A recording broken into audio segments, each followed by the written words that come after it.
ओम नमस्ते। तो दोस्तों, आज मैं जो वीडियो की एक सीरीज़ पूरी लाने वाला हूँ, ये है पुस्तक है एक भगवान शिव की दृष्टि में धर्म। आचार्य अग्निव्रत नैष्टिक जी ने ये पुस्तक लिखी है। ये एक अच्छे वैदिक विद्वान हैं और एक साइंटिस्ट, वैदिक साइंटिस्ट कह सकते हैं, जो रिसर्च करते हैं वैदिक फील्ड में। और इनने एक बहुत बढ़िया ग्रंथ वेद विज्ञान आलोक भी लिखा हुआ है। तो हम वो इस ग्रंथ को तो नहीं पढ़ने वाले हैं, क्योंकि वो बहुत बड़ा ग्रंथ है और बहुत उच्च कोटि की बुद्धि चाहिए उस ग्रंथ को समझने के लिए। लेकिन उन्होंने एक छोटी सी पुस्तक लिखी है, ये भगवान शिव की दृष्टि में धर्म। और इस पुस्तक में जो पॉइंट कवर किए गए हैं, वो एक मिनिमम जो क्राइटेरिया, मतलब मिनिमम नॉलेज जो हमें धर्म के बारे में होना चाहिए, वो इसमें दिया गया है।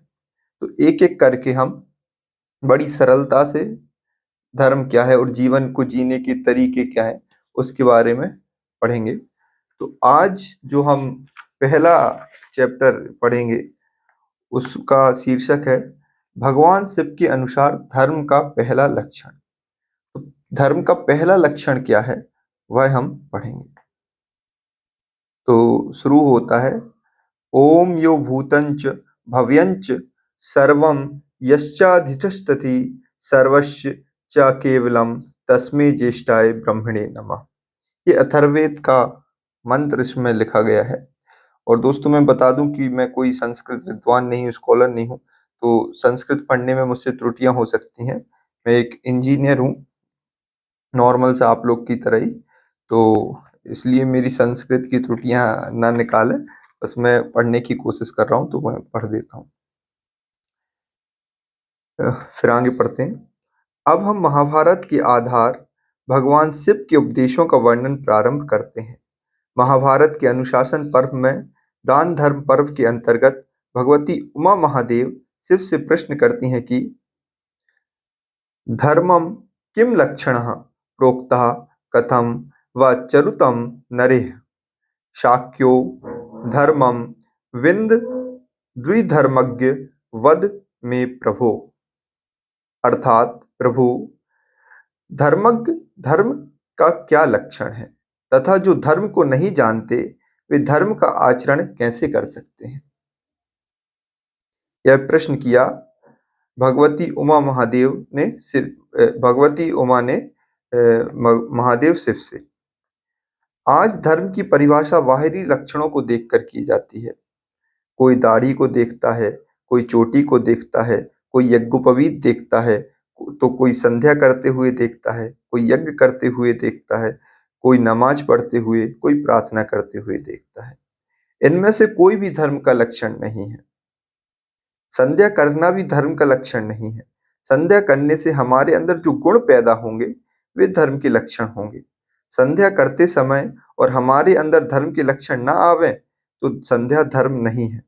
संध्या धर्म पथ पर चलने के लिए एक साधन है। तो दोस्तों, जो भी हम बाहरी काम कर रहे हैं, या टीका लगा रहे हैं, आरती कर रहे हैं, पूजा कर रहे हैं, या कुछ विशेष वस्त्र पहन रहे हैं, तो ये सब बाहरी साधन है। ये धर्म के लक्षण नहीं। इनको पहनने धारण करने से आप ये नहीं माने जाएंगे कि आप धार्मिक व्यक्ति हैं। हालांकि कुछ रीतियां हैं जो आपको मदद करेंगी धर्म को ग्रहण करने में। जैसे आप संध्या कर रहे हैं, यज्ञ कर रहे हैं, जब आप ये करते हैं तो ईश्वर के बारे में चिंतन करते हैं और वो श्लोक पढ़ते हैं, तो उनके उनके अर्थों से आप प्रार्थना करते हैं, कुछ अच्छाइयों को ईश्वर से मांगते हैं, तो वो आप में धर्म के लक्षण पैदा करते हैं। अब महादेव शिव धर्म के लक्षण बताते हुए कहते हैं, अहिंसा सत्यवचनम सर्वभूतानुकंपनम शमोदानम यथाशक्ति गृहस्थो धर्म उत्तम। महाभारत अनुशासन पर्व दान धर्म पर्व अध्याय 141 में ये श्लोक दिया गया है।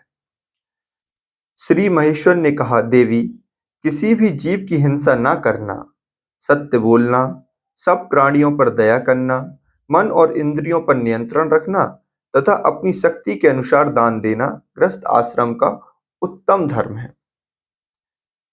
तो ये उत्तम, ज्यादातर लोग हम गृहस्थी होते हैं, तो ये धर्म के जो लक्षण महादेव शिव ने बताए हैं, उसमें सबसे पहला लक्षण धर्म का महादेव शिव ने बताया वो है किसी भी जीव पर हिंसा न करना। लेकिन आज हम देखते हैं अपने स्वार्थ के लिए, अपने पहनावे के लिए, अपने स्टेटस मेंटेन करने के लिए हम हिंसा पर उतारू हैं। हम इंसान को छोड़कर, और समय आने पे इंसान को भी लोग वही करेंगे जो आज जानवरों के साथ कर रहे हैं, और करते भी हैं। खाते नहीं हैं लेकिन दूसरी प्रकार से उनकी हिंसा करते ही हैं अपने फायदे के लिए। तो सबसे प्रथम जो लक्षण है धर्म का महादेव शिव जी के अनुसार, वह है जीव की हिंसा न करना। द्वितीय लक्षण उन्होंने बताया सत्य बोलना, सब प्राणियों पर दया करना, मन और इंद्रियों का नियंत्रण रखना, और अपनी शक्ति के अनुसार दान देना। यहाँ अहिंसा को पहला धर्म बताया है। और अगर पतंजल योग सूत्र को देखें तो अष्टांग योग का पहला यम है अहिंसा। जो 8 नियम है अष्टांग योग में, उसमें पहला क्या है? अहिंसा, पतंजलि योग सूत्र के अनुसार भी। तो भगवान पतंजलि ने यह भी लिखा है कि अहिंसा मूल है, अहिंसा महाव्रत है, अहिंसा से बड़ा कोई व्रत नहीं है। अब अहिंसा क्या है, इस पर विचार करते हैं। प्रायः लोग यह समझते हैं कि अहिंसा का अर्थ है किसी से वैर न करना। हमने गांधी जी के 3 वंदर सुने हैं, किसी की बुराई मत देखो, किसी की बुराई मत सुनो, और किसी की बुरा मत बोलो। बुरा क्या है यह भी तो पता होना चाहिए। अगर राजा किसी की बुराई नहीं सुनेगा तो अपराधी को दंड कैसे देगा? कोई व्यक्ति याचक बनकर न्याय की याचना करने आता है तो वहां राजा आंख, मुंह और कान बंद करके बैठ जाए तो क्या होगा? अर्थात अहिंसा का अर्थ समझा ही नहीं गया। अहिंसा का अर्थ प्राचीन ऋषियों के काल के बाद सबसे ज्यादा किसी ने समझा तो महर्षि दयानंद ने समझा। ऋषि ने सत्यार्थ प्रकाश में अहिंसा का अर्थ करते हुए लिखा है, प्राणी मात्र के प्रति बैर त्याग अर्थात सबसे प्रीति करना। अहिंसा का अर्थ महर्षि दयानंद सरस्वती अपने सत्यार्थ प्रकाश में लिखते हैं, प्राणी मात्र के प्रति वैर त्याग अर्थात सबसे प्रीति करना। वह अर्थात सबसे प्रीति करना नहीं लिखते तो अहिंसा समझ में ही नहीं आती। परमाणु बम किसी की हिंसा नहीं करता, कोई उसे चलाएगा तब वह हिंसा करेगा। बंदूक की गोली भी स्वयं किसी की हिंसा नहीं करती, परंतु क्या यह अहिंसा हो गई? कबूतर किसी की हिंसा नहीं करता, कोई मारने आए तो आंख बंद कर लेता है, तो क्या यह अहिंसा हो गई? पत्थर भी हिंसा नहीं करता, यदि कोई उसे सिर पे मार दे तो वह मारने की वाले की हिंसा हुई। क्या इससे पत्थर अहिंसक हो गया? इसलिए ऋषि ने जोड़ा सब में सबसे प्रीति करना।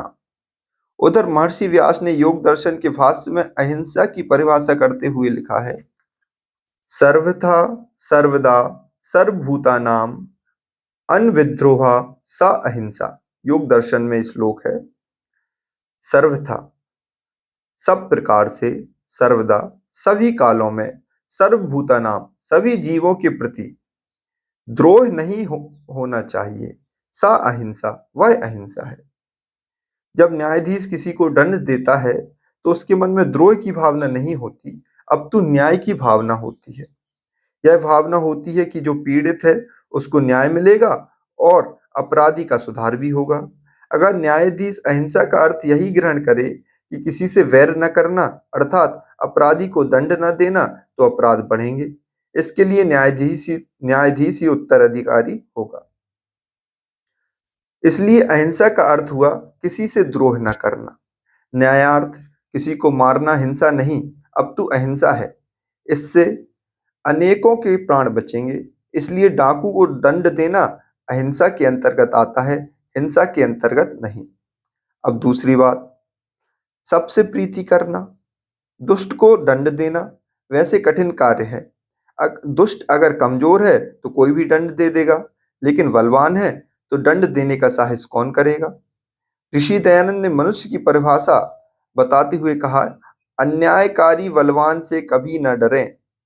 मनुष्य का लक्षण पहले बता दिया, मनुष्य अहिंसा से बनता है और जो मनुष्य बन जाता है वही योगी बनता है। मनुष्य के अतिरिक्त कोई भी प्राणी योगी नहीं बन सकता। इसलिए मनुष्यता की पहली परिभाषा भी अहिंसा ही है। धर्म की पहली परिभाषा अहिंसा है और जो धर्म को धारण करता है वही मनुष्य है। न्यायकारी बलवान से कभी न डरें, यह कोई सरल कार्य नहीं है। अगर राजा अन्याय करने वाला है तो उससे भी न डरें। इसके विपरीत न्याय करने वाला, धर्माचरण करने वाला आध्यात्मिक व्यक्ति बहुत कमजोर हो, उसके पास कुछ भी ना हो, फिर भी उससे डरते रहें। लेकिन ऐसा व्यवहार में नहीं होता। आज सत्य बोलने वाले व सत्य पर चलने वाले अत्यधिक व्यक्तियों को कोई कुछ समझता ही नहीं। जो सत्ता संपन्न एवं बल संपन्न है, उनकी चाटुकारी सब करते हैं। ऐसा करना हिंसा है। अगर दुष्ट लोगों की चापलूसी करेंगे तो वह दुष्ट और भी ज्यादा दुष्टता करेंगे। इस तरह उनका दोष भी हम पर ही आएगा। इसलिए ऋषि दयानंद ने लिखा था, अन्यायकारी बलवान से कभी न डरें, सदा उनके नाश का प्रयत्न करते रहें। उनका नाश करना भी अहिंसा की कोटि में आता है। एक राजा अगर दुष्ट है तो उसको दंड देने का संपूर्ण राज्य सुखी हो जाएगा, इसलिए उसे दंड देना अहिंसा की कोटि में आता है। भगवान कृष्ण, भगवान राम, भगवान महादेव आदि ने यही तो किया था। सबके हाथ में हथियार हैं, वह हिंसा के लिए नहीं अपितु अहिंसा की रक्षा के लिए हैं। उनका हथियार चलाना भी अहिंसा की कोटि में आता है। जैसे न्यायाधीश का न्यायपूर्वक फांसी की सजा सुनाना भी अहिंसा की कोटि में आता है। यदि अन्यायपूर्वक दंड देना देगा तो हिंसा की कोटि में आ जाएगा। अगली बात, धर्मात्मा निर्बल से सदैव डरता रहे, उसका सदा प्रिय आचरण करे, अर्थात उससे प्रीति रखे। महर्षि दयानंद ने यह भी बता दिया कि किससे प्रीति और किससे शत्रुता करें। अन्यायी से शत्रुता और सज्जन से प्रीति करें। सबसे प्रीति करना यह कहने में बहुत सरल है, लेकिन एक अपना भाई हो और एक कोई भाई का शत्रु हो। शत्रु भले ही दुष्ट है लेकिन उसका भाई सज्जन है, तो उसके कितने लोग प्रीति करेंगे। अपने और पराये का भेद मिटाकर व्यवहार करना, यह है वास्तव में प्रीति करना, और यही अहिंसा है। सबसे प्रीति करना अर्थात सबके सुख के बारे में सोचना। मंदिरों में नारे लगते हैं, धर्म की जय हो, अधर्म का नाश हो, सभी सुखी हों, प्राणियों में सद्भावना हो, सर्वे भवन्तु सुखिनः, सर्वे सन्तु निरामया। इन सबको ऐसे बोला जाता है जैसे टेप रिकॉर्डर बोलता है। टेप रिकॉर्डर में कोई भाव नहीं होता, केवल शब्द होते हैं, और जब हम बोलते हैं तो भाव भी होते हैं। इसी प्रकार जो नारे बोले जाते हैं उनमें भी कोई भाव नहीं होता। यदि उनमें पूछा जाए कि सभी प्राणियों में सद्भावना एवं उनके कल्याण के लिए आप क्या कर रहे हैं, तो कोई डॉक्टर नारा लगाए कि सभी रोगी ठीक हों, सभी रोगी निरोग हों, सभी रोगी स्वस्थ हों और दवाई किसी को न दें, तो क्या उसके नारे भी से सभी रोगी ठीक हो जाएंगे? कदापि नहीं। वैसे ही हम नारे लगा रहे हैं, धर्म की जय हो, अधर्म का नाश हो, सभी सुखी हों, प्राणियों में सद्भावना हो। जब तक हम अहिंसक नहीं बनेंगे और हमारे मन में सबके प्रति प्रीति की भावना पैदा नहीं होगी, तब तक इन नारों में भी कोई लाभ नहीं होगा। क्या दिन के 24 घंटे में ऐसा कोई समय है जहां हम सबकी भलाई के लिए सोचते हों? हर समय मेरी दुकान, मेरा मकान, मेरा व्यापार, मेरी सर्विस, मेरा बेटा, मेरी बेटी, मेरी पत्नी, मेरे माता-पिता ऐसे बोलते रहते हैं। मात्र अपनों के विषय में सोचते हैं। सोचना भी चाहिए, अच्छी बात है। अपनों के बारे में नहीं सोचेंगे तो दूसरों की भलाई कैसे करेंगे? लेकिन यह सब करते हुए क्या कोई ऐसा भी समय आता है कि हम देश के बारे में सोचें, मानवता के बारे में सोचें, धर्म के बारे में सोचें? मंदिर में जाकर घंटे बजा लेंगे और 3-4 नारे लगाकर वापस आ जाएंगे। जब हम नारे लगा रहे हों और उसी समय कोई दुखी व्यक्ति आ जाए, तो क्या हम उसकी बात सुनने के लिए तैयार होंगे? हम उनको कहेंगे कि हमें पूजा करने दो। अगर हम ध्यान में बैठे हैं और किसी दुखी की आवाज़ आ जाए तो हमारा क्या कर्तव्य है? हम ध्यान में बैठे रहें या जाकर उसकी सहायता करें? उत्तर है कि जाकर उसकी सहायता करें। परमात्मा को ध्यान की कोई आवश्यकता नहीं। हम 4 घंटे ध्यान करते रहें तो इससे उसको क्या मिलेगा? हम ध्यान अपने स्वार्थ के लिए करते हैं, ताकि हमारी आत्मा एवं बुद्धि पवित्र हो, जिससे हम अच्छे काम करें और अच्छा फल मिले। इसलिए ध्यान अवश्य करना चाहिए, क्योंकि अगर ये पवित्र नहीं हुए तो सारा जीवन अव्यवस्थित हो जाएगा। इस प्रकार अहिंसा का अर्थ है किसी से वैर न करना, किसी को अन्याय व द्वेष की दृष्टि से नहीं देखना, बल्कि प्रेम और स्नेह की दृष्टि से देखना। इसलिए यजुर्वेद में कहा है, मित्रस्य चक्षुषा समीक्षा महे, अर्थात हम सभी प्राणियों को मित्र की दृष्टि से देखें। संसार में लाखों करोड़ों प्रकार के प्राणी हैं, उनमें से हम मनुष्य भी एक प्रकार की प्रजाति हैं। अहिंसा कहती है सभी प्राणियों के प्रति प्रीति भाव। हम तो मानव से भी प्रीति नहीं कर पाए, तो दूसरे प्राणियों से क्या कर पाएंगे।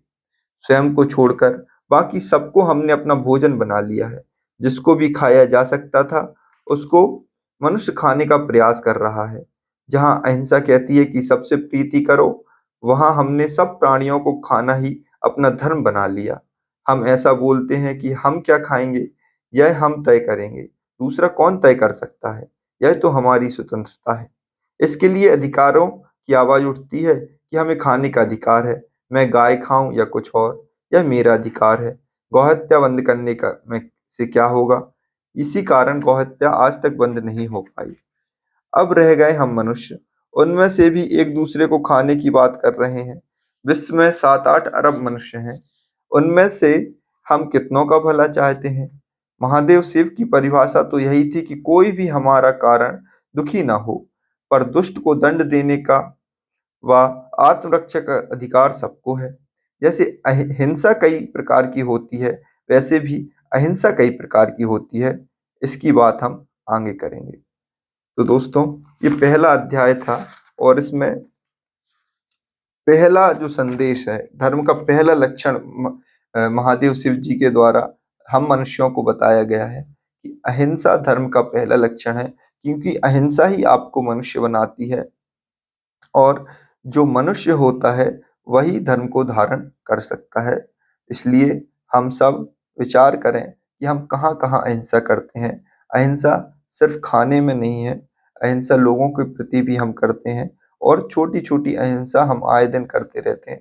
तो उस पर हमें विचार करना चाहिए कि हम कैसे अपने आप को इस लायक बनाएं कि हमसे कभी भी अहिंसा ना हो, हमसे कभी भी हिंसा ना हो। इसके लिए हम हमेशा प्रयत्नशील रहें, जिससे कि हम धर्म के मार्ग पर आगे बढ़ सकें। तो अगली वीडियो में फिर हम पढ़ेंगे इसके आगे कि महादेव शिव के उपदेशों के लिए आप क्या कर रहे हैं। उन्होंने जो उपदेश दिया उसके बारे में हम क्या पढ़ कर रहे हैं, ये हम नेक्स्ट वीडियो में पढ़ेंगे। जब तक के लिए धन्यवाद। ओम नमस्ते।